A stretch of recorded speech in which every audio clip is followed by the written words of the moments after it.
Good morning students. Last class में हम लोग इक्वेशन ऑफ मोशन से क्वेश्चन सॉल्व कर रहे थे। लास्ट क्लास में एक मैंने क्वेश्चन दिया था जिसमें अपने को रिटार्डेशन फाइंड करना था और क्वेश्चन क्या था, t equal to alpha x square plus beta x, और इसमें अपने को रिटार्डेशन फाइंड करना था। तो जब मैं इसको डिफ्रेंशिएट कर रहा था तो एक जगह मैंने एक फिजिकल क्वांटिटी को लिखना छोड़ दिया था, जिसकी वजह से वो क्वेश्चन गलत हो गया था। तो दिखा दूंगा मैं कि कहाँ पर मैं छोड़ दिया था और क्या गलती थी। तो उसको मैं फिर से रिपीट कर रहा हूँ। ये था बीटा एक्स। तो वापस से हम लोग रिटार्डेशन फाइंड कर रहे हैं उसी क्वेश्चन का, और किसके टर्म में, इन फंक्शन ऑफ वेलोसिटी के फंक्शन में। ऑप्शंस दिए हुए, तुम्हारे क्वेश्चन दिया हुआ है। ये कौन सा क्वेश्चन है? क्वेश्चन नंबर 10 थे ये। क्वेश्चन नंबर 10 तुम्हारे डीपीपी में दिया हुआ है। तो रिटार्डेशन को वेलोसिटी के फंक्शन में फाइंड करना है। मैंने क्या किया था, डिफरेंशिएशन किया टाइम के रिस्पेक्ट में, तो 2 अल्फा, और मैंने ये बताया था कि चेन रूल से करेंगे इसको, तो x और यहां से dx upon dt plus beta dx upon dt। ये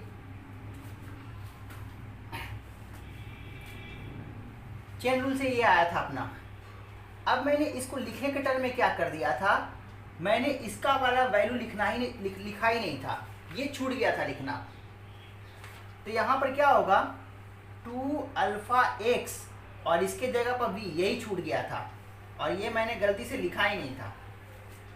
तो यहाँ पर dx अपॉन dt की जगह v प्लस बीटा v, ये तो 1 हो गया। अब यहाँ से मैं v लिख सकता हूँ। v कितना हो जाएगा, v को मैं कॉमन कर लेता हूँ, इसको मैं इस साइड लिखता हूँ। तो v को कॉमन करूंगा तो 2 alpha x plus beta equal to 1। v equal to कितना, 1 upon 2 alpha x plus beta. ये आया मेरा v।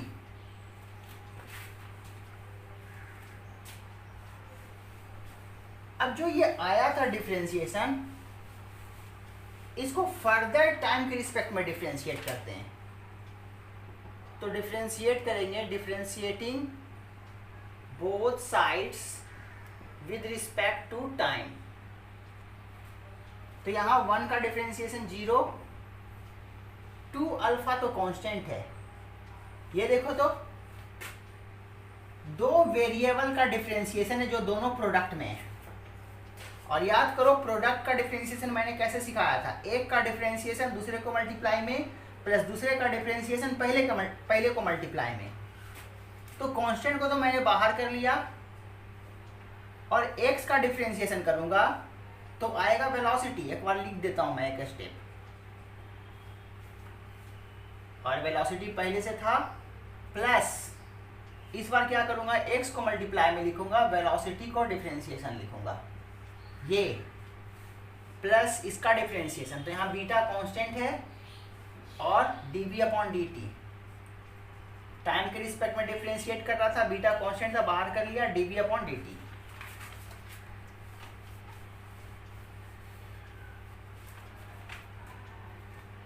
अब ध्यान दो, अपने को एक्सेलेरेशन फाइंड करना था। तो ये एक्सेलरेशन है, ये एक्सेलेरेशन है, इसको एक साथ करेंगे और बाकी सबको एक साथ। तो इसको इससे मल्टीप्लाई करके मैं इस साइड भेज देता हूँ, इस साइड भेज देता हूँ, लेकिन मैं लिखता हूँ इधर -2 अल्फा, -2 अल्फा इस साइड भेजा हूँ तो -2 अल्फा, ये v और ये v स्क्वायर, इससे ये मल्टीप्लाई होगा। ये वाला क्वांटिटी को इधर रखता हूँ, तो ये तो a है, ये भी a है, a मैं कॉमन कर लेता हूँ। a कॉमन करूंगा तो इसके साथ क्या है, 2 अल्फा एक्स, और इसके साथ क्या है, बीटा। a कितना हो जाएगा, -2 alpha v square upon two alpha x plus beta.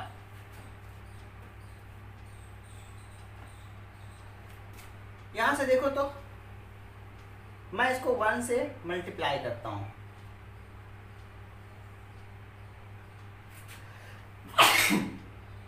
ये क्वांटिटी क्या है? v। देख लो ये क्वांटिटी v है, तो मैं इसको आगे बढ़ा रहा हूं। v कितना, सॉरी a कितना हो जाएगा? -2 अल्फा v स्क्वायर, और इसके बदले v, तो v यहां रख दूंगा तो कितना हो जाएगा? -2 अल्फा v क्यू a। अब अपने को एक्सेलेरेशन निगेटिव आया तो रिटार्डेशन पॉजिटिव आएगा। Retardation equal to 2 alpha v cube, ये अपने को लाना था फाइनल। जो कि मैंने क्या किया था, बता ही दिया हूं कि dx अपॉन dt का वैल्यू नहीं लिख पाया था अभी मैंने। अच्छा, इसको जो इस तरह से मैंने डिफ्रेंशिएशन किया, मैं यहां से डायरेक्ट भी वेलोसिटी को डिफरेंशिएट करके एक्सेलेरेशन ला सकता था।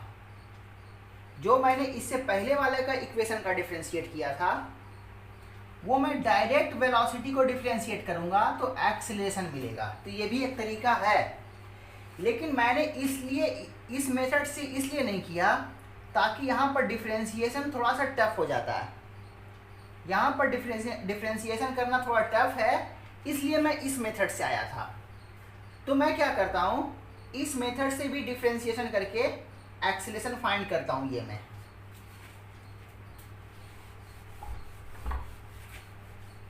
तो मैं क्या कर रहा हूँ, एक्सेलरेशन में फिर से फाइंड कर रहा हूँ, लेकिन वेलोसिटी को डिफरेंशिएट करके।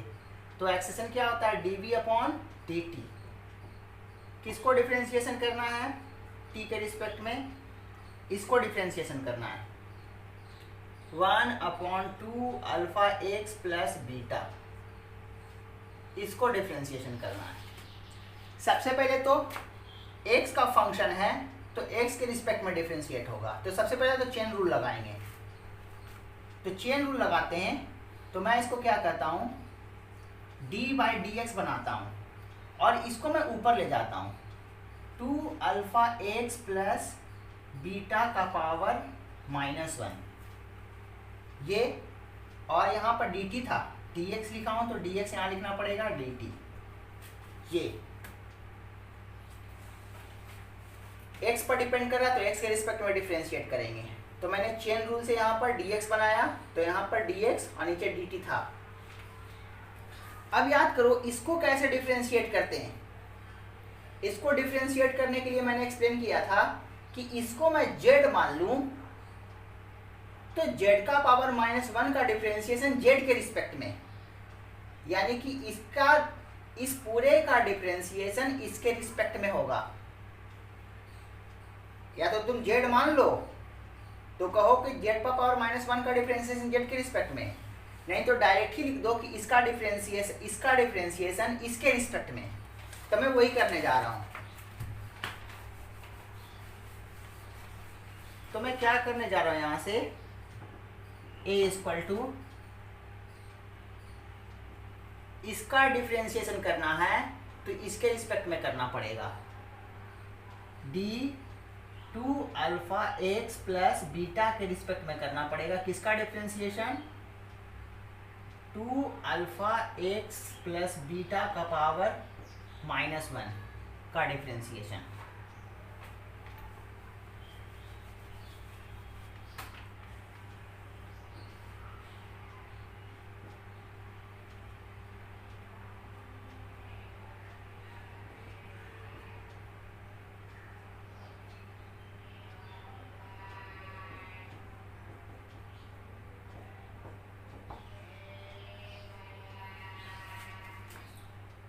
इनटू, ये अपने मन से मैंने लिखा तो इसको न्यूमरेटर में लिखना पड़ेगा अपने को।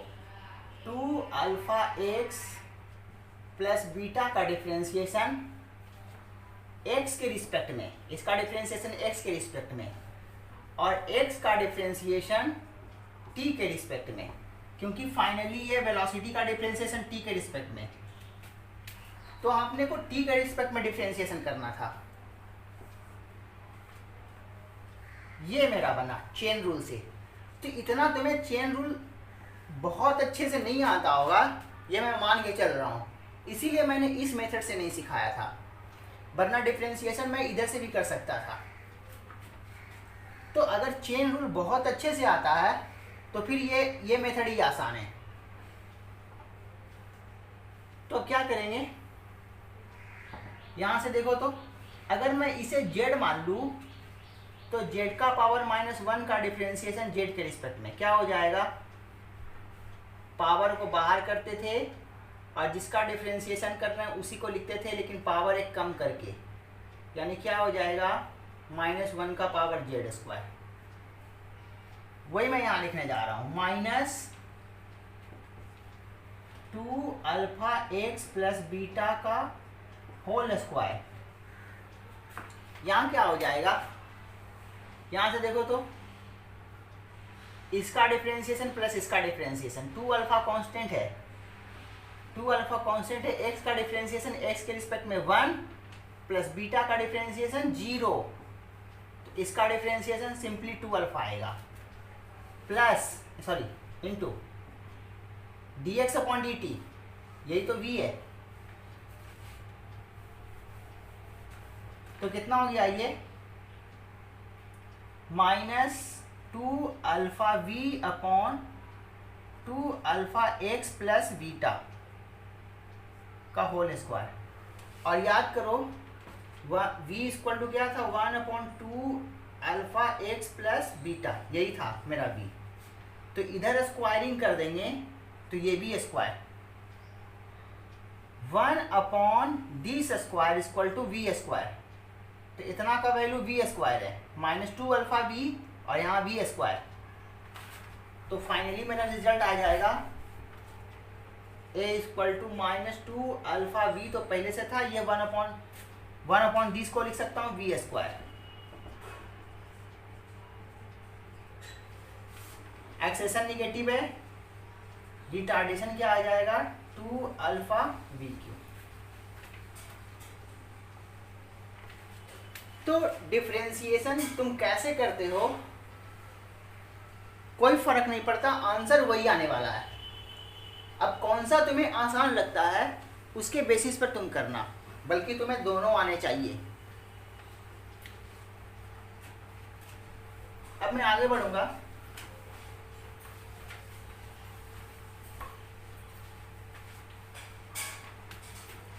तुम्हारे डीपीपी में भी और एससी वर्मा में भी एक क्वेश्चन है, कॉमन क्वेश्चन, उसको मैं डिस्कस कर रहा हूँ। क्वेश्चन क्या है कि किसी पार्टिकल का पोजीशन कैसे वेरी कर रहा है टाइम के साथ।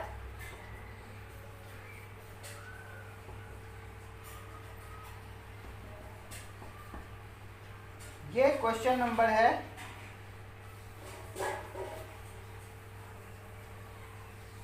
क्वेश्चन नंबर 84 है। ये क्वेश्चन नंबर 84 है डीपीपी का। पोजीशन वैरी कर रहा है टाइम के साथ,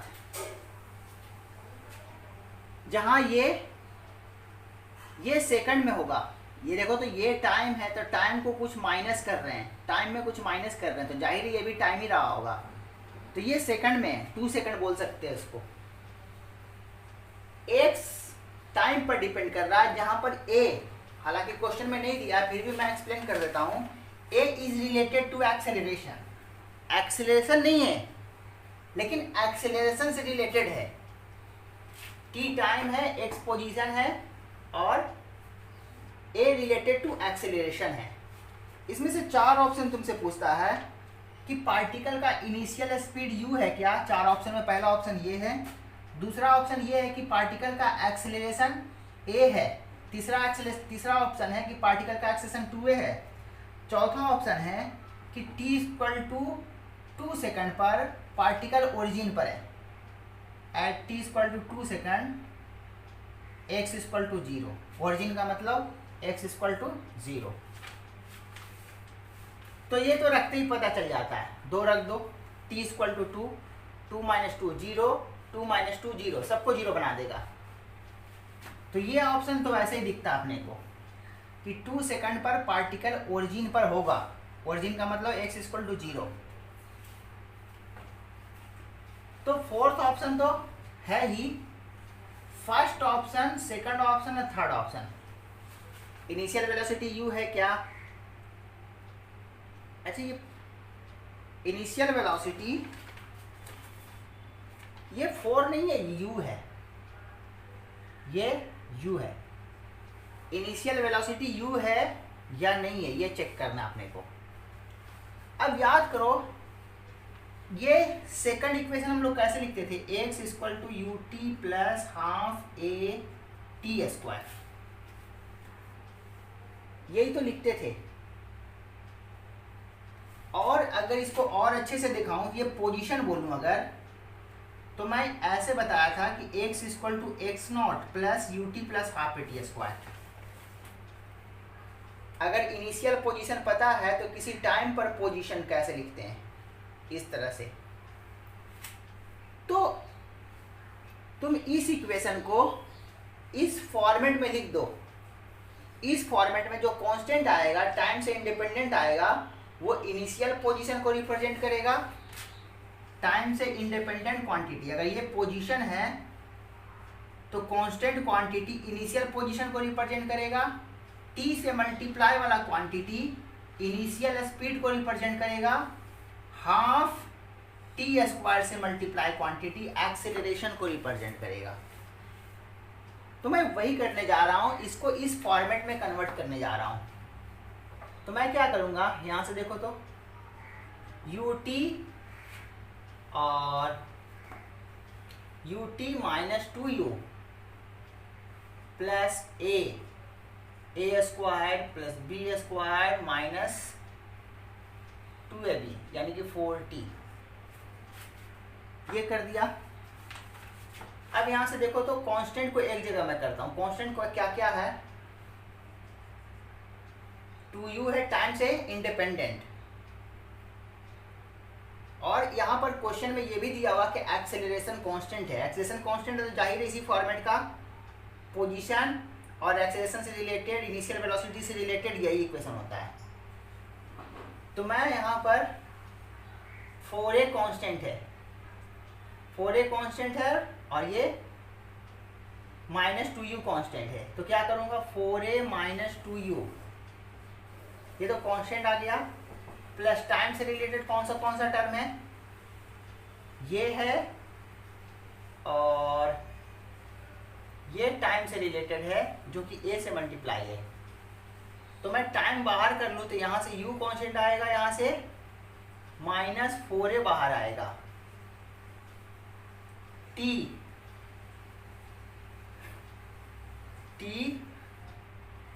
प्लस यहाँ से क्या आएगा, at स्क्वायर। at स्क्वायर को मैं ऐसे लिख सकता हूँ, हाफ 2at स्क्वायर। ये क्वांटिटी एक्सेलरेशन, ये x not initial position, initial velocity x equal to x not plus u t plus half a t square, ये सब बता रहा है। ये इनिशियल पोजीशन है जिसको x नॉट बोलते थे, ये इनिशियल वेलोसिटी है मेरा, इसको u बोलते हैं हम लोग, और ये एक्सेलरेशन है।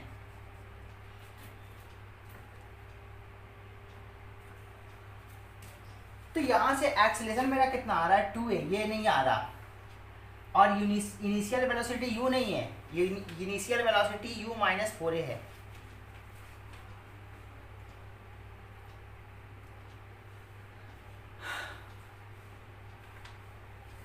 तो आगे बढ़ जाता हूं मैं। इसके बाद एसी वर्मा में, तुम्हारे डीपीपी में नहीं, एसी वर्मा में एक अच्छा क्वेश्चन है, कॉन्सेप्चुअल है, थ्योरेटिकल है, उसको मैं डिस्कस कर रहा हूं।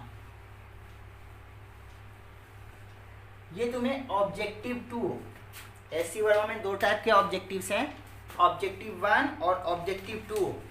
ऑब्जेक्टिव 1 में सिंगल ऑप्शन करेक्ट है, लेकिन ऑब्जेक्टिव 2 में मल्टीपल ऑप्शंस करेक्ट हो सकते हैं, मतलब 2 भी करेक्ट हो सकते हैं, 1 भी करेक्ट हो सकते हैं, ऑल 4 आर करेक्ट, चारों भी सही हो सकते हैं। तो क्वेश्चन टू क्वेश्चन वैरी करता है। तो जो एससी वर्मा का क्वेश्चन है वो मैं पहले क्वेश्चन लिख देता हूं। एन ऑब्जेक्ट में हैव, पहला ऑप्शन क्या है, varying speed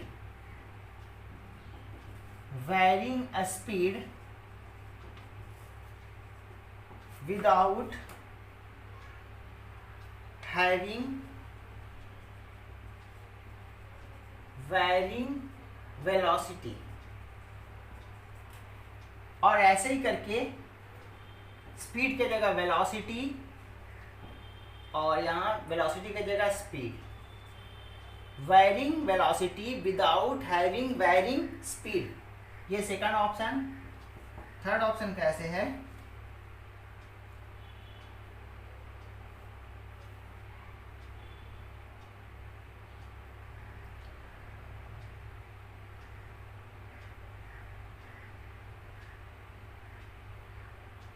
third option non zero acceleration. Third option कैसे है, नॉन जीरो एक्सेलरेशन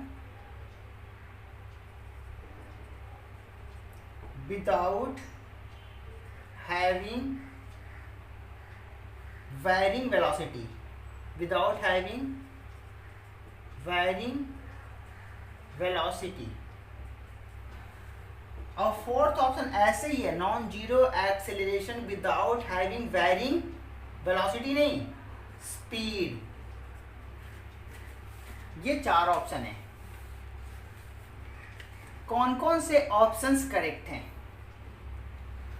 ये थ्योरेटिकल पॉइंट ऑफ व्यू से बहुत ही अच्छा कॉन्सेप्ट है ये। तो ये इसे तो तुम्हें खुद ही करना चाहिए। तो तुम पहले इसको ट्राई लेना, अटेम्प्ट लेना और सॉल्व करने की कोशिश करना। मोर देन 1 करेक्ट ऑप्शन है, फिर भी मैं इसको सॉल्व करता हूं। अगर नहीं समझ में आए तो फिर तुम वीडियो देखना, लेकिन वीडियो पॉज करके खुद से इसको कोशिश करना सॉल्व करने की। तो पहला ऑप्शन क्या है, varying speed without having varying velocity. ये मैंने बताया था कि वेलोसिटी के मैग्नीट्यूड को ही स्पीड बोलते हैं, वेलोसिटी के मैग्नीट्यूड को स्पीड। अगर डायरेक्शन चेंज करेगा तो वेलोसिटी चेंज करेगा, लेकिन डायरेक्शन से स्पीड का कोई लेना देना नहीं है। तो यहां पर क्या है, वैरिंग स्पीड, ये वैरी कर रहा है विदाउट हैविंग वैरिंग वेलोसिटी, मतलब वेलोसिटी वैरी नहीं कर रहा। अगर वेलोसिटी वैरी नहीं कर रहा, अगर वेलोसिटी वैरी नहीं कर रहा मतलब उसका मैग्नीट्यूड ये वैरी नहीं कर रहा है, मतलब इसका मैग्नीट्यूड भी कांस्टेंट है, डायरेक्शन भी कांस्टेंट है। तो वेलोसिटी कांस्टेंट है, वेलोसिटी कांस्टेंट है विदाउट हैविंग वैरिंग वेलोसिटी, मतलब वेलोसिटी वैरी नहीं कर रहा, मतलब वेलोसिटी कांस्टेंट है। विदाउट हैविंग वैरिंग वेलोसिटी मतलब वेलोसिटी वैरी नहीं कर रहा, मतलब वेलोसिटी कांस्टेंट है। और वेलोसिटी कांस्टेंट है मतलब मैग्नीट्यूड भी कांस्टेंट है, डायरेक्शन भी कांस्टेंट है। और मैग्नीट्यूड कांस्टेंट मतलब स्पीड कांस्टेंट। तो यहाँ बोल रहा है वैरिंग स्पीड, यहाँ पर क्या बोलना चाहिए था, कांस्टेंट स्पीड, तब ये सही होता। स्पीड वैरी कर रहा है जबकि वेलोसिटी नहीं वैरी कर रहा है। तो स्पीड वैरी करने का मतलब वेलोसिटी का मैग्नीट्यूड वैरी कर रहा है, लेकिन वेलोसिटी तो कांस्टेंट बोला। तो पहला ऑप्शन गलत हो गया। Second option varying velocity, varying velocity without having varying speed. Speed vary नहीं कर रहा, स्पीड नहीं वैरी कर रहा मतलब स्पीड कांस्टेंट है, स्पीड कांस्टेंट है, लेकिन क्या है वैरिंग वेलोसिटी। ये पॉसिबल है क्या कि स्पीड कांस्टेंट हो और वेलोसिटी वैरी करे। स्पीड कांस्टेंट हो और वेलोसिटी क्या हो, वैरी करे। ये पॉसिबल है क्या? बिल्कुल है। स्पीड तो कांस्टेंट है लेकिन वेलोसिटी वैरी कर रहा है। इसका एग्जांपल भी तुमसे पूछ सकता है, कभी कभी ऑब्जेक्टिव में ऐसा क्वेश्चन पूछ देगा कि एग्जांपल बताओ, give an example where speed is constant, velocity is varying. अगर सर्कुलर पाथ पर कांस्टेंट स्पीड से मूव कर रहा है तो डायरेक्शन तो चेंज हो रहा है ना, स्पीड कांस्टेंट है, डायरेक्शन चेंज हो रहा है मतलब वेलोसिटी चेंज हो रहा है। तो स्पीड कांस्टेंट रहते हुए वेलोसिटी वैरी कर सकता है, और वो केस कौन सा बनेगा, सर्कुलर। कोई जरूरी नहीं सर्कुलर, किसी कर्व में भी कांस्टेंट स्पीड से पार्टिकल मूव कर रहा है, वेलोसिटी तो वैरी कर रहा है ना, डायरेक्शन चेंज हो रहा है। तो सेकंड ऑप्शन सही है। अब थर्ड ऑप्शन पर आ जाओ।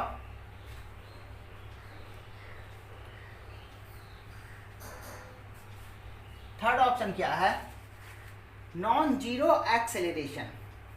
नॉन जीरो एक्सेलरेशन का मतलब एक्सेलरेशन जीरो नहीं है।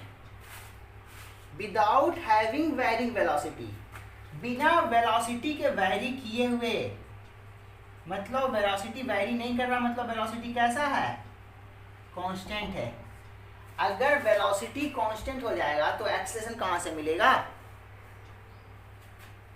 विदाउट हैविंग वैरिंग वेलोसिटी, मतलब वेलोसिटी वैरी नहीं कर रहा, वेलोसिटी वैरी नहीं कर रहा मतलब वेलोसिटी कांस्टेंट है, और वेलोसिटी कांस्टेंट है तो एक्सेलरेशन, एक्सेलरेशन होता क्या है, वेलोसिटी का डिफरेंशिएशन टाइम के रिस्पेक्ट में। इसको कांस्टेंट कर दोगे तो ये क्या हो जाएगा, जीरो।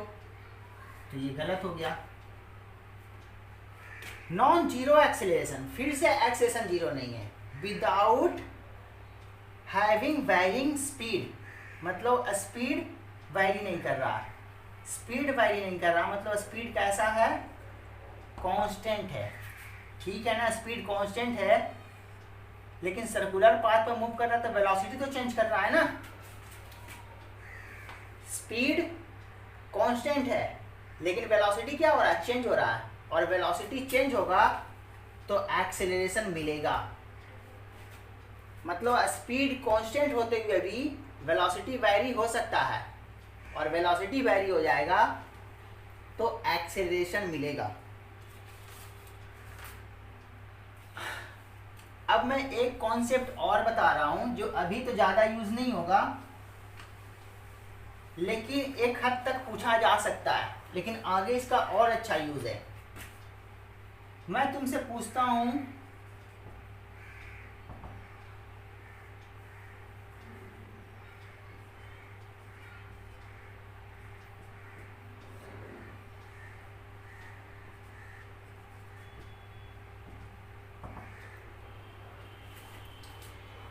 जैसे वेलोसिटी को डिफाइन करते हैं, एक्सेलरेशन को डिफाइन करते हैं, तो ये कौन सा फिजिकल क्वांटिटी को रिप्रेजेंट कर रहा है, ये तुम बता सकते हो। कौन से फिजिकल क्वांटिटी को रिप्रेजेंट कर रहा है, ये एक्सेलरेशन को रिप्रेजेंट कर रहा है। Rate of change of velocity with respect to time is called acceleration. तुमसे पूछ सकता है ये क्या है, तो ये एक्सेलरेशन है, ये तो पहले से हम लोग जानते हैं। अब मैं पूछूं ये क्या है, ये मैं पहले से नहीं सिखाया, लेकिन जो जितना तुम्हें बताना चाहिए उतना तुम बता सकते हो कि ये है क्या। मैं इसको बोल रहा हूँ rate of change of velocity with respect to time, जिसको डेफिनेशन के according with respect to time बोलना जरूरी नहीं, rate of change of velocity, rate करने का मतलब टाइम के रिस्पेक्ट में। ये rate of change of velocity है जो कि एक्सेलरेशन होता है, पहले से पढ़े हम लोग। ये क्या है, जैसे इसको rate of change of velocity पढ़ रहे हैं वैसे इसको मैं क्या पढ़ूं, ये तो वेलोसिटी का मैग्नीट्यूड है, speed, rate of change of speed, rate of change of speed, rate of change of velocity नहीं है, rate of change of speed है। और तुम्हें यह सिखाया जाएगा कि ये एक्सेलरेशन नहीं होता, लेकिन डायमेंशनली तो एक्सेलरेशन ही है। एक्सेलेरेशन नहीं होता, एक्सेलरेशन का एक कंपोनेंट होता है। कौन सा component? Tangential acceleration. Tangential acceleration, ये जो dB upon dt, rate of change of speed, rate of change of speed is component of acceleration called tangential acceleration. अब इसका मतलब थोड़ा सा तुम्हें दिक्कत हो रहा होगा, तो मैं इसमें ज़्यादा नहीं जाना चाहता, अभी बस इतना ही जान लो।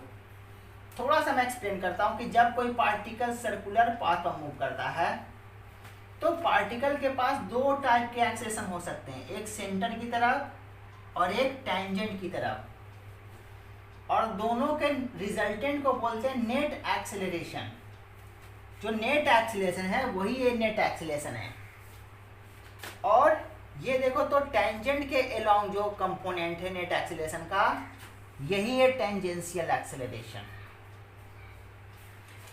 तो rate of change of speed is component of acceleration along tangent, not acceleration. This is not acceleration, this is tangential acceleration, a component of acceleration.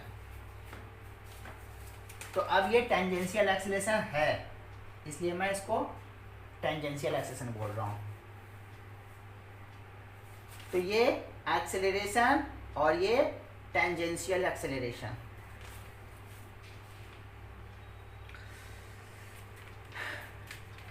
मेरे हिसाब से इक्वेशन ऑफ मोशन से रिलेटेड जितना डिस्कस करना था कॉन्सेप्ट मैंने discuss कर लिया। डीपीपी में बहुत सारे क्वेश्चन दिए हुए हैं, तुमसे बहुत सारे क्वेश्चन सॉल्व नहीं होंगे, लेकिन नर्वस होने की ज़रूरत नहीं है। तुम मैक्सिमम क्वेश्चन को सॉल्व करो, कोशिश करो तुम हर एक क्वेश्चन को अटेम्प्ट लो और कोशिश करो कि मैक्सिमम से maximum number of question solve हो। नहीं सॉल्व हो कोई टेंशन लेने की जरूरत नहीं है। ओवर द पीरियड जैसे जैसे समय बीतेगा कुछ क्वेश्चन तुमसे भी खुद सॉल्व हो जाएंगे और नहीं तो कुछ क्वेश्चन तुम डाउट करके क्लियर कर लोगे। तो ये नर्वस होने की ज़रूरत नहीं है। बहुत सारे क्वेश्चन दिए हुए हैं तुम्हारे डीपीपी में। जितने क्वेश्चन तुमसे, अगर मैंने 80+ क्वेश्चन दिए हैं, अगर तुमसे 10% भी क्वेश्चन सॉल्व होते हैं तो भी कोई दिक्कत नहीं है। इसलिए तुम कम से कम 10% क्वेश्चन तो सॉल्व करो ही, इसलिए हर एक क्वेश्चन को टच करो। क्लियर हो गया बात? अब हम लोग सीखेंगे analysis of motion through the graph. Graph से मोशन को कैसे देखते हैं हम लोग ये सीखने वाले हैं। अब तो स्टार्ट करते हैं analysis of motion through graph.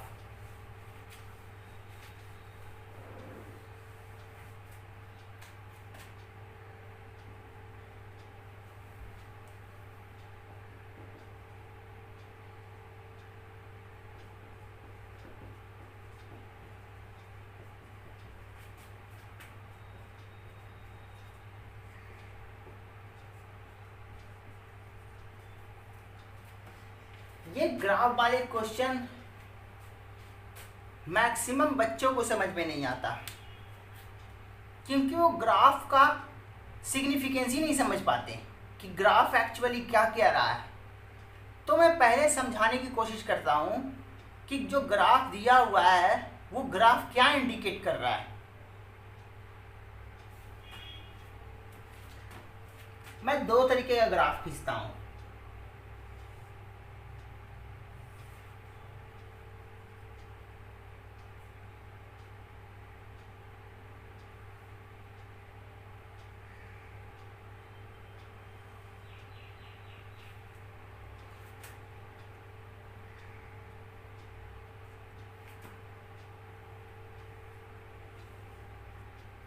पहले मैं ग्राफ समझाने की कोशिश करता हूं कि ग्राफ एग्जैक्टली कह क्या रहा है।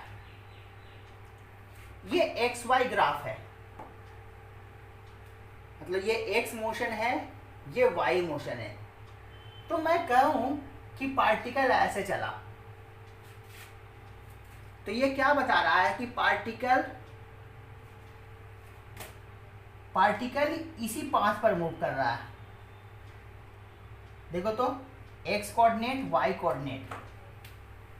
तो पार्टिकल का देखो तो एक्स कोऑर्डिनेट जब यहाँ है तो इसका एक्स कोऑर्डिनेट इतना है, वाई कोऑर्डिनेट इतना है। यहाँ था पार्टिकल तो एक्स कोऑर्डिनेट इतना था, वाई कोऑर्डिनेट इतना था। तो ये ग्राफ क्या इंडिकेट कर रहा है कि पार्टिकल मूव कर रहा है, तो पार्टिकल का एक्स कोऑर्डिनेट भी चेंज कर गया, एक्स कोऑर्डिनेट भी इंक्रीज कर गया और वाई कोऑर्डिनेट भी इंक्रीज कर गया। तो यहां मैंने क्या दिखाया है, एक्स वाई प्लेन दिखाया है और उस प्लेन पर कोई पार्टिकल मूव कर रहा है जिसका x coordinate y coordinate vary कर रहा है। तो इसमें तो कोई दिक्कत नहीं है, पार्टिकल इसी पाथ पर मूव कर रहा है जिसका एक्स कोऑर्डिनेट वाई कोऑर्डिनेट कैसे कैसे वैरी कर रहा है वो दिख रहा है। इसमें और भी क्लोजली माइन्यूटली इसको एनालिसिस कर सकते हैं। और माइन्यूटली कैसे एनालिसिस करूं, देखो तो यहां से यहां गया और मैं फिर ये बोलता हूं यहां से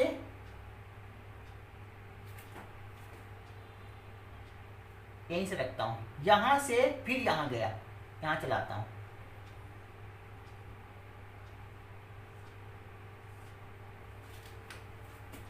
यहां से पार्टिकल यहां गया तो एक्स कोऑर्डिनेट इतना चला। मैं क्या करता हूं, थोड़ा सा ग्राफ को और क्लोज करता हूं। इसी पाथ पर चल रहा था तो पार्टिकल यहां था और यहां से यहां पहुंचा। एक्स कोऑर्डिनेट इतना चला, वाई कोऑर्डिनेट इतना चला, दिख रहा है तुम्हें। इसमें क्या हो रहा है, जब यहां से यहां गया तो एक्स कोऑर्डिनेट इतना चला, वाई कोऑर्डिनेट इतना चला। अब यहां से यहां चलने में यह इंडिकेट हो रहा कि एक्स कम चल रहा है। यहां से यहां किसी टाइम में पहुंचा तो जितना टाइम में एक्स कोऑर्डिनेट चला उतना ही टाइम में वाई कोऑर्डिनेट चला। यहां मान लो यहां से यहां जाने में 10 मिनट लगा, मतलब इतना एक्स कोऑर्डिनेट चलने में 10 मिनट, इतना वाई कोऑर्डिनेट चलने में 10 मिनट। तो मैं ये देख करके बता सकता हूँ कि वाई कोऑर्डिनेट ज़्यादा चल रहा है, एक्स कोऑर्डिनेट कम चल रहा है। मतलब एक्स तरफ का वेलोसिटी कम है, वाई तरफ का वेलोसिटी ज़्यादा है, क्योंकि देखो तो ये ज़्यादा डिस्टेंस है इससे। तो ऐसे भी मैं एक्सप्लेन कर सकता हूँ कि यहाँ से यहाँ चलने में वाई वेलोसिटी ज़्यादा था और एक्स वेलोसिटी कम था, तभी तो एक्स कम चला और वाई ज़्यादा चला। जब पार्टिकल यहां से यहां गया तो जितना टाइम में यहां से यहां चला उतना टाइम में ये एक्स कोऑर्डिनेट चला और उतना ही टाइम में ये वाई कोऑर्डिनेट चला। तो मैं बोल सकता हूं कि यहां से यहां मोशन में एक्स वेलोसिटी ज़्यादा रहा होगा और वाई वेलोसिटी कम, इसीलिए एक्स डिस्टेंस ज़्यादा चला है, वाई डिस्टेंस कम चला है। देख लो कितना माइन्यूटली एक्सप्लेन कर रहे हैं, बल्कि इससे भी माइन्यूटली एक्सप्लेन कर सकते हैं। ये तो एक ज़्यादा लेंथ के लिए है, एक पर्टिकुलर पोजीशन पर भी एक्सप्लेन कर सकते हैं हम लोग। तो ये ग्राफ क्या बता रहा है कि यहाँ से यहाँ तक चले तो एक्स वेलोसिटी कम, वाई वेलोसिटी ज़्यादा। यहाँ से यहाँ चले तो एक्स वेलोसिटी ज़्यादा, वाई वेलोसिटी कम, तभी तो एक्स डिस्टेंस ज़्यादा चले, वाई डिस्टेंस कम चले। वाई डिस्टेंस कितना चले, देखो तो वाई डिस्टेंस इतना चले, एक्स डिस्टेंस कितना चले, इतना चले। तो ये एक्स वाई प्लेन में मोशन था। ये क्या बता रहा है, किसी पार्टिकल का एक्स कोऑर्डिनेट टाइम के रिस्पेक्ट में। ये ग्राफ क्या बता रहा है कि कोई भी पार्टिकल एक्स डायरेक्शन में चल रहा है तो उसका एक्स कोऑर्डिनेट कैसे कैसे वेरी कर रहा है टाइम के साथ।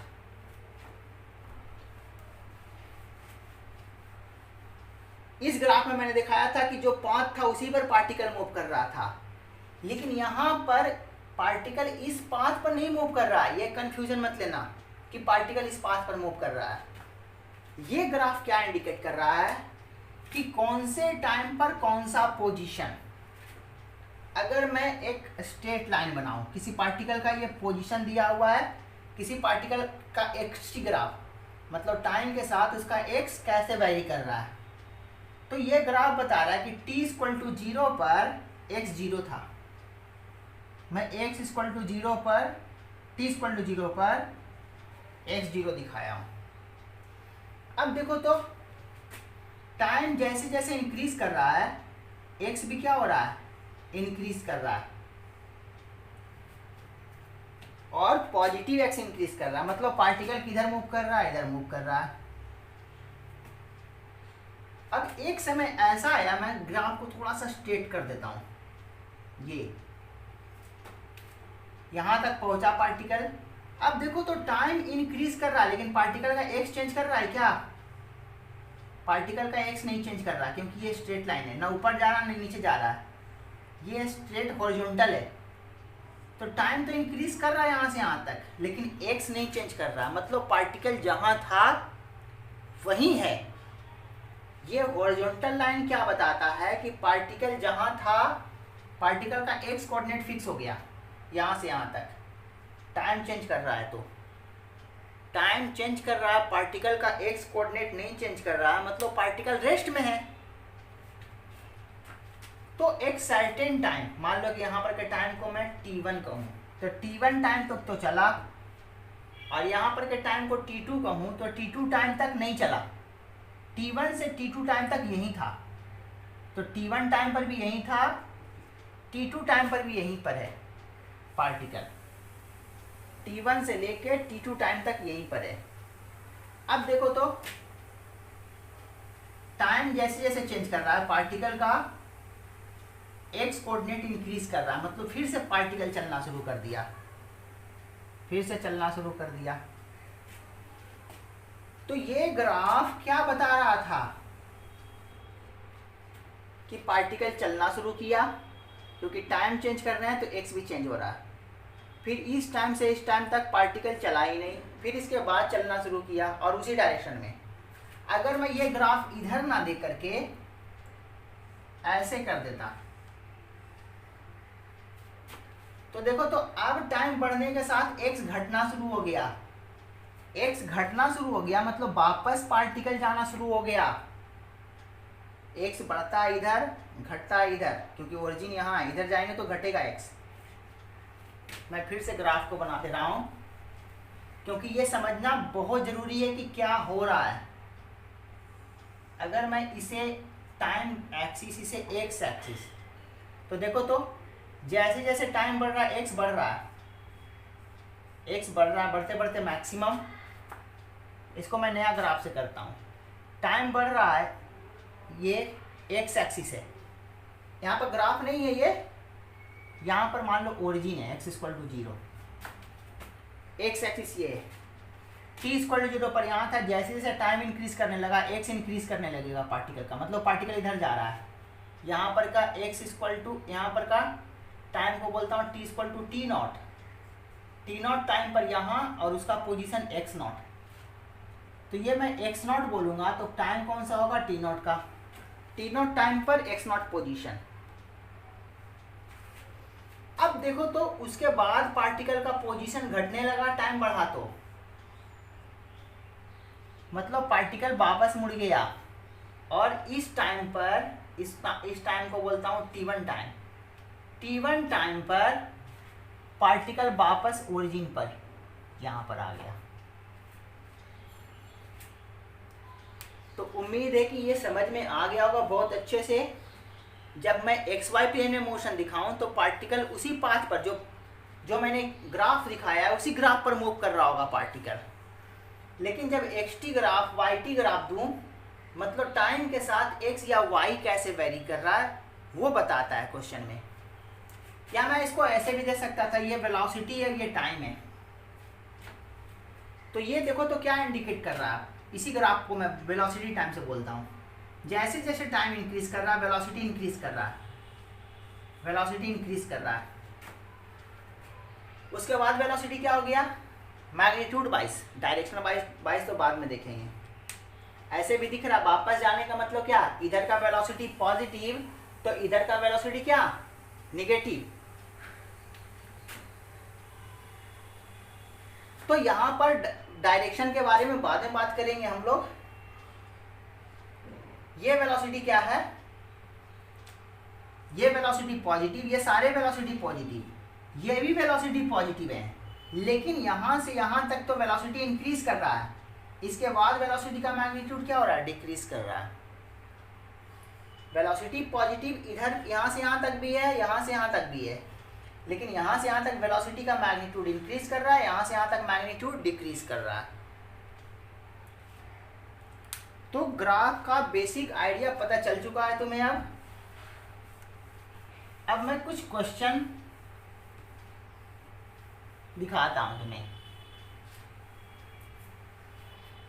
सबसे पहला क्वेश्चन जो एससी वर्मा में दिया हुआ है, बहुत अच्छा क्वेश्चन है, और मैं एक्स वाई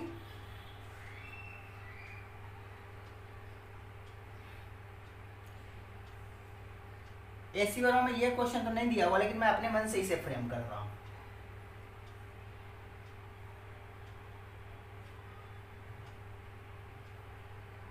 एससी वर्मा का ही क्वेश्चन करता हूं। ये टाइम एक्सिस और ये एक्सटी ग्राफ पोजीशन पार्टिकल का, एक्स पोजीशन पार्टिकल का टाइम के अगेंस्ट ये ग्राफ है। ये एससी वर्मा में क्वेश्चन दिया हुआ है।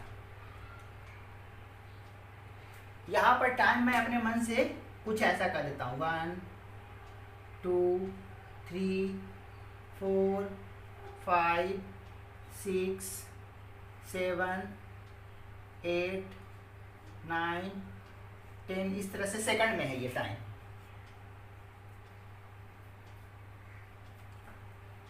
ये मान लो कुछ value they they, general x not भी बोल दे, या फिर वैल्यू रख दे। एक्स मीटर में है, एक्स मीटर में है 10 मीटर, एक्स मीटर में मतलब 10 मीटर पर है। तुमसे क्वेश्चन पूछेगा इसी क्वेश्चन में, find time T for which average velocity of the particle is 0 for the time interval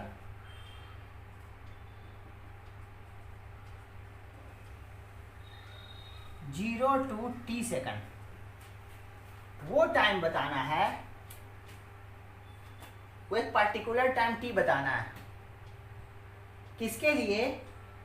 कि 0 से लेके उस टाइम तक एवरेज वेलोसिटी 0 हो पार्टिकल का, एवरेज वेलोसिटी 0 हो पार्टिकल का 0 से टी टाइम में। तो वो टी टाइम क्या है? अब एवरेज वेलोसिटी 0 बोला, वी एवरेज इसका क्या होता है? Displacement upon time. मेरा बेसिक फार्मूला ये होता है, लेकिन सिचुएशन के अकॉर्डिंग डिस्प्लेसमेंट लिखते हैं। तो मैं याद करो, डिस्प्लेसमेंट को ऐसे भी बोला था, फाइनल पोजीशन, लैंग्वेज में लिख देता हूं, final position minus initial position upon time t minus 0, 0 से t में।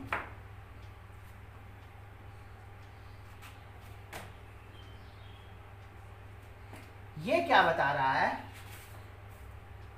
क्वेश्चन के अकॉर्डिंग एवरेज वेलोसिटी 0 था, यही तो बोला क्वेश्चन में, एवरेज वेलोसिटी 0। तो ये 0, ये 0, तो t को इधर भेज देंगे, तो this minus this equal to 0, this minus this equal to 0, यानी दिस इक्वल टू दिस। तो यहाँ से क्या आ जाएगा? इसको 0 करने से final position equal to initial position. कब एवरेज वेलोसिटी 0 होगा? जब पार्टिकल का फाइनल पोजीशन इनिशियल पोजीशन के बराबर हो, मतलब t इक्वल टू 0 पर जो पोजीशन था वही पोजीशन t टाइम पर हो। तो देखो तो 10 मीटर तो 0 सेकंड पर है, 10 मीटर दोबारा कब आएगा ये पार्टिकल का पोजीशन, यहाँ आएगा। इसके अकॉर्डिंग टाइम क्या आ रहा है,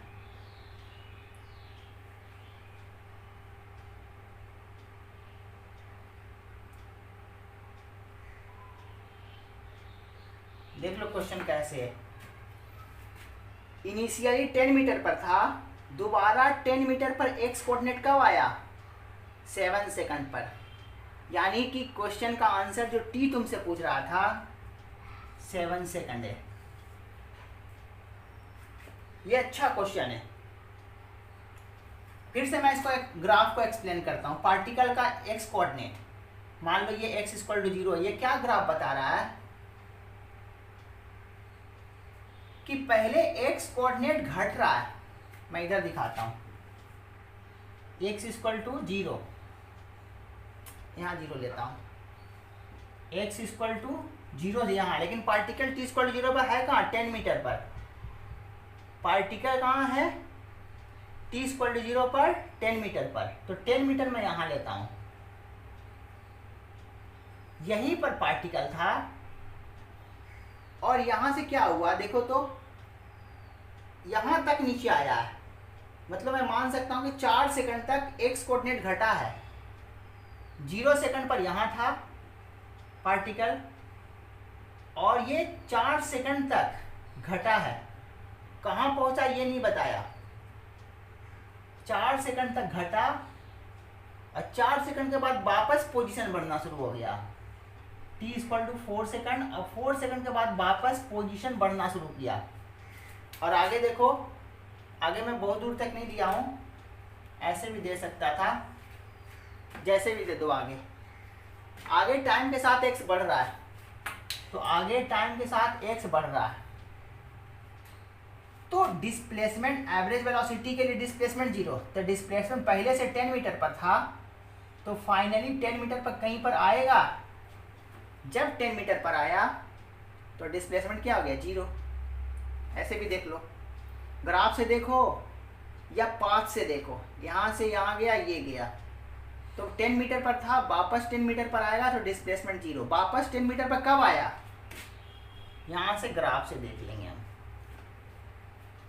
तो ये ग्राफ के पॉइंट ऑफ व्यू से बहुत ही अच्छा क्वेश्चन है।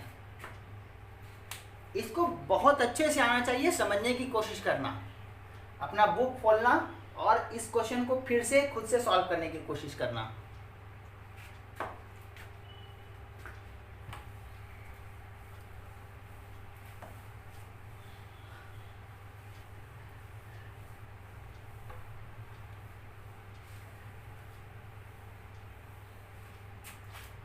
अगर सभी के पास एसी वर्मा नहीं है तो मैं पीडीएफ भेज दूंगा एसी वर्मा का।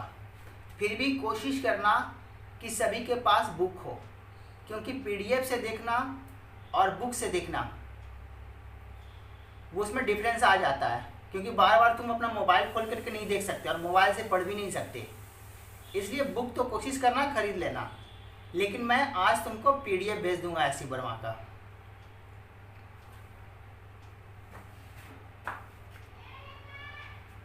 हाँ, तो आगे क्वेश्चन आते हैं। आगे का क्वेश्चन, जो नेक्स्ट क्वेश्चन करने वाला हूं, वो मैं पहले उसका बेसिक कॉन्सेप्ट पहले सिखा चुका हूं, फिर भी रिमाइंड करवाता हूं। एवरेज वेलोसिटी किधर डायरेक्टेड था, ये डायरेक्टेड था। Average velocity equal to displacement by time, यानी डिस्प्लेसमेंट के अलोंग डायरेक्टेड है ये। इंस्टैंटेनियस वेलोसिटी, इंस्टैंटेनियस वेलोसिटी का डायरेक्शन किधर, याद करो, along tangent to path, to the path on which particle is moving. सिर्फ इतना कॉन्सेप्ट है कि एवरेज वेलोसिटी डिस्प्लेसमेंट के लॉन्ग होता है, इंस्टैंटेनियस वेलोसिटी जिस पाथ पर पार्टिकल मूव कर रहा है उसके टेंजेंट के अलोंग होता है। इस कॉन्सेप्ट से एससी वर्मा में एक बहुत ही शानदार क्वेश्चन दिया हुआ है, और अब तक मैंने जितने बैच पढ़ाए हैं उसमें से मान लो कि 10% से ज़्यादा बैच में मुझे आंसर नहीं मिला है इस क्वेश्चन का। तो ये बहुत ही अच्छा क्वेश्चन है। वो मैं क्वेश्चन तुम्हें दिखा रहा हूँ। क्वेश्चन मैं एग्जैक्टली नहीं बोलूँगा, बल्कि अगर तुम्हें लैंग्वेज में दिख जाए क्वेश्चन तो तुम्हें समझने में और दिक्कत होगी, जिस तरह से वो लैंग्वेज दिया हुआ है।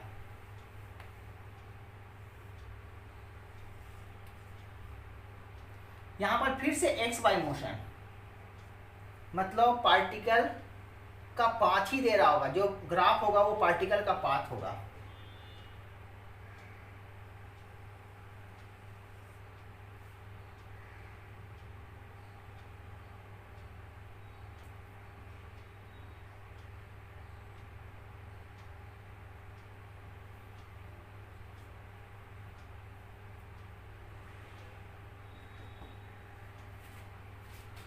इसी पाथ पर पार्टिकल मूव कर रहा है। यहां से मूव करने का मतलब पार्टिकल का इनिशियली एक्स कोऑर्डिनेट 0 सिर्फ वाई कोऑर्डिनेट है।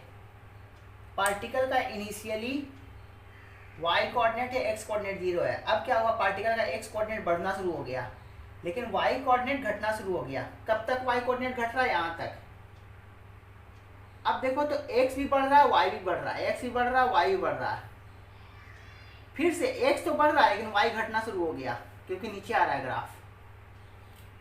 तो ये पता चल रहा है कि x कोऑर्डिनेट y कोऑर्डिनेट कैसे वेरी कर रहा है। क्वेश्चन क्या है,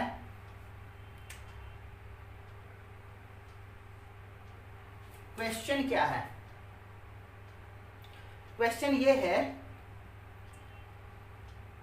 इसमें सारा x कोऑर्डिनेट दिया हुआ है, वैल्यू करके 1 2 3 4 5 6 7 8 9 10 11 12 इस तरह से।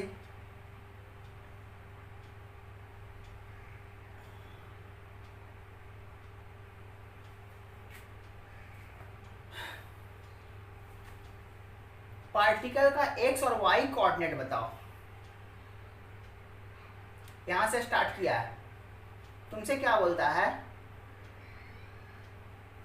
इस पाथ पर मैं लैंग्वेज, अगर एग्जैक्ट लैंग्वेज तुम पढ़ोगे तो समझने में ज़्यादा दिक्कत होगी। मैं जो एक्सप्लेन कर रहा हूँ कि क्या डिमांड कर रहा है, तो फिर भी ज़्यादा आसान हो जाता है। क्या डिमांड कर रहा है कि कोई पार्टिकल इस पाथ पर मूव कर रहा है जिसमें इनिशियल पोजीशन ये है। Find position of particle, initial position तो पता है, find position of particle, find position of particle, find position B, ये तो ए है ना, find position B of particle, B का position on the path, on the path for which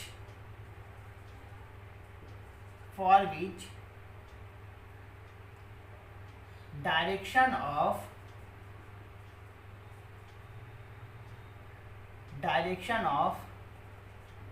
average velocity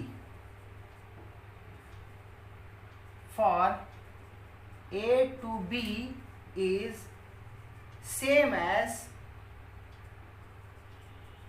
instantaneous velocity at B। मैंने बहुत ही simple language में इस question को दिया है। एससी वर्मा में तो लैंग्वेज शायद इससे भी कॉम्प्लिकेटेड मिल जाए तुम्हें।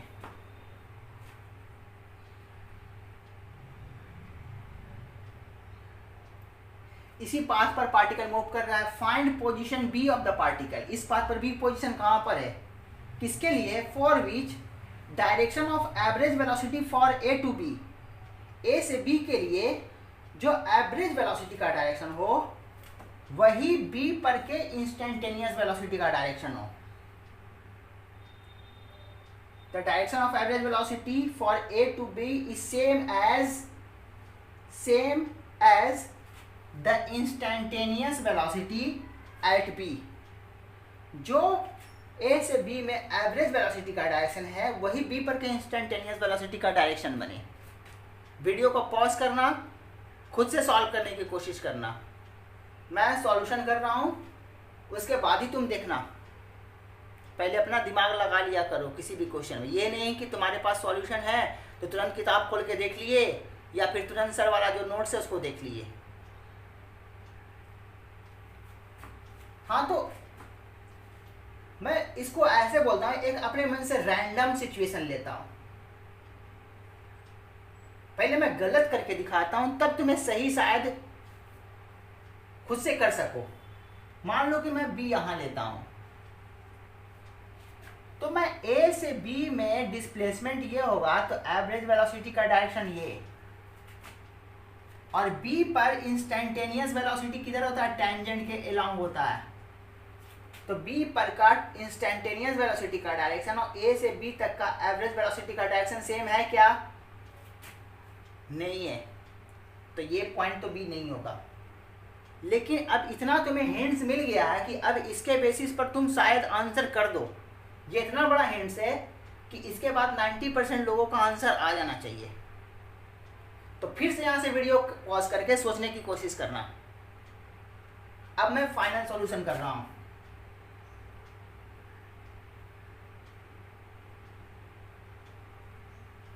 अगर मैं बी यहाँ लूँ तो ए से बी तक का एवरेज वेलोसिटी का डायरेक्शन ये और बी पर के इंस्टेंटेनियस वेलोसिटी का डायरेक्शन ये, देख लो सेम हो गया।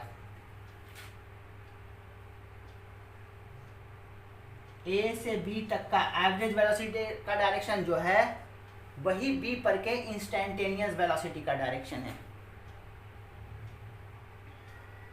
तो देख लो क्वेश्चन कैसे कैसे पूछते हैं।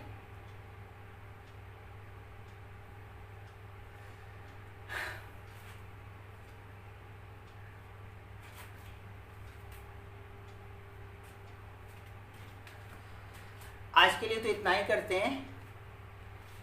तो मैंने पहले भी बोल रखा है कि डीपीपी में तुम मैक्सिमम क्वेश्चन करीब सारे क्वेश्चन को टच करो।